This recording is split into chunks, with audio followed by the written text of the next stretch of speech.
सारे जगह से अच्छा हिंदोस्तां हमारा गमारा, सारे जगह से अच्छा।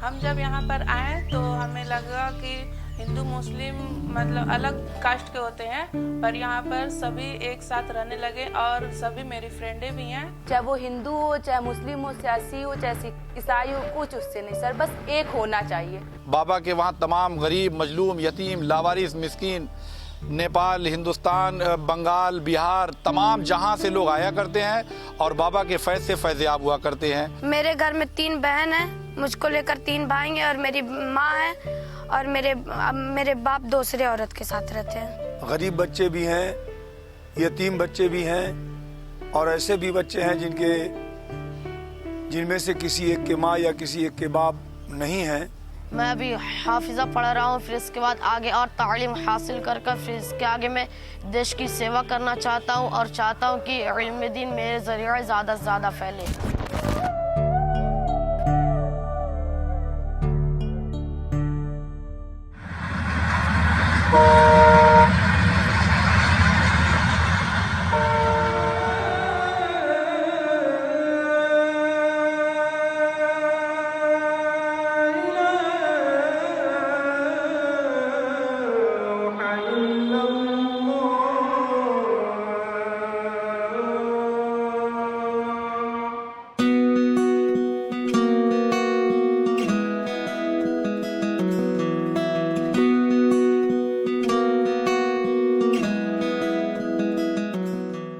मैं इकरार अहमद, दरगाह मुबारक खां सईद सुन्नी सेंट्रल वक्फ बोर्ड के अंतर्गत ये दरगाह आती है, जिसका वफ़ नंबर 151 है। मैं यहाँ का सदर हूँ। तकरीबन 1000 साल पुरानी ये दरगाह है। आप गाजी मसूद सैयद सलार रहमतुल्लाह अलैह के खलीफा हैं। गाजी मसूद सैयद सलार रहमतुल्लाह अलैह ने आपको गोरखपुर की सरजमी पे भेजा, कुफरियत का ख़ात्मा करने के लिए और हक़ का परचम बुलंद करने के लिए। मुंशी प्रेमचंद जी ने इसी ईदगाह पे बैठ कर के चिमटे वाली हामिद वाली कहानी लिखा है। और दरगाह की ख़ास बात यह है कि किसी भी तरह के मरीज़ जो औसेबी मामलात होते हैं, जो भी इंसान यहाँ दिल से अपनी मन्नतों को, मुरादों को मानता है, अल्लाह के करम से, हज़रत की दुआ से वो फैज़याब होता है। तमाम तरह के लोग यहाँ ठीक होते हैं। पर डे यहाँ पे लगभग 50 लोग ऐसे आते हैं जो अलग अलग मतलब उसमें मुब्तला हैं, जिसको आप देख करके ही महसूस करेंगे कि ये कितने परेशान हाल हैं और हजरत के फैज़ से वो ठीक हुआ करते हैं। ऐसे गरीब हैं जो दवे के लिए परेशान हों, उनका इलाज कराते हैं। जो खाने के लिए परेशान हो, उनको दरगाह से लंगर चला करता है। और 100 बच्चे हमारे वहाँ ऐसे हैं जिनके माँ बाप नहीं हैं, उनके लिए मदरसा चलता है और वो पढ़ते हैं, खाते हैं, पीते हैं, रहते हैं। सारे इंतज़ाम दरगाह से फ्री है। पहले यहाँ मदरसा वगैरह कुछ था नहीं। अल्हम्दुलिल्लाह जब से सदर आला जनाब इकरार अहमद साहब यहाँ के सदर बने, यहाँ के अध्यक्ष बने, तब यहाँ एक अजीमुशान एक मदरसा खोला जिसमें सैकड़ों तालिब इल्म रोज़ाना सुबह शाम खाना पीना, पढ़ाई लिखाई, हर चीज़ फ्री सुविधा है यहाँ की। यहाँ माशाल्लाह बहुत अच्छी पढ़ाई होती है। ये हमारे सदर इकरार अहमद साहब की दुआ है कि वो हम लोग को हर चीज़ फ्री देते हैं। और यहाँ पर अक्सर शादी आदि होती रहती हैं फ्री में। जितने करीब लोग हैं, हमारे सदर साहब ने शादियाँ भी करवाई हैं कई लोग की। फजर बाद पढ़ते हैं, उसके बाद नाश्ता करते हैं, उसके बाद फिर 1 बजे तक का पढ़ते हैं।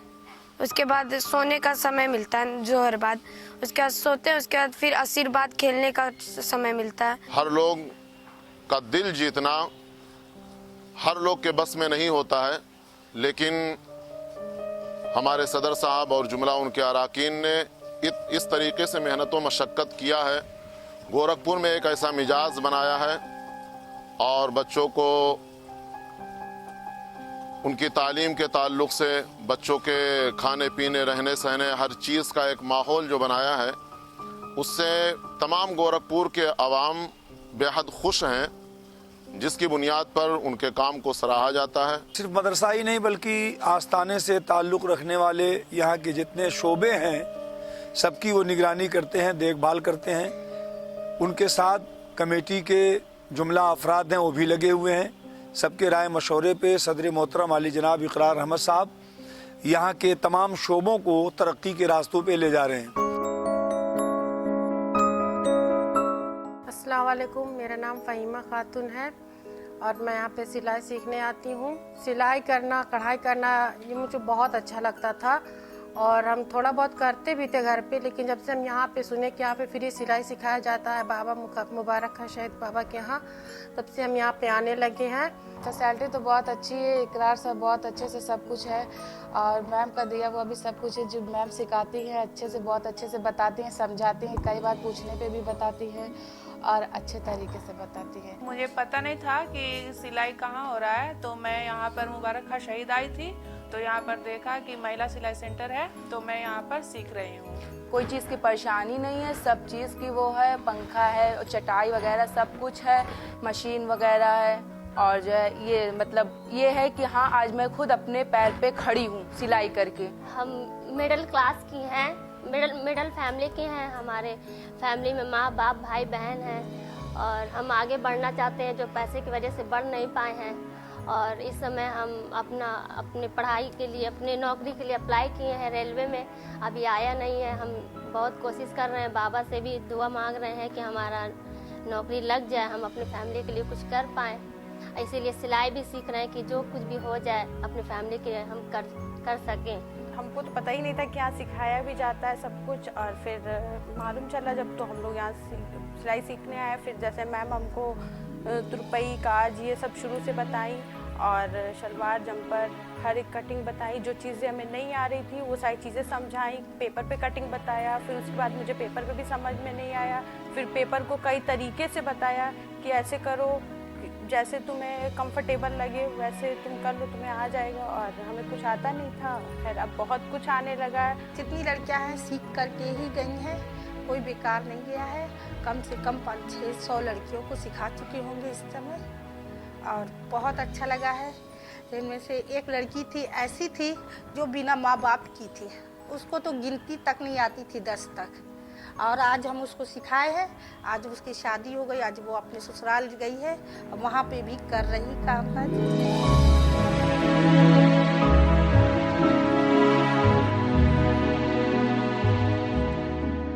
खास बात यहाँ देखने को आपको ये मिलेगी कि इस बियाबान ये पूरा जंगल हुआ करता था, आज जो देखिए गुलजार हो चुका, हर तरफ आपको इंसान दिख रही है, चरिंद परिंद भी यहाँ देखने को नहीं मिला करते थे।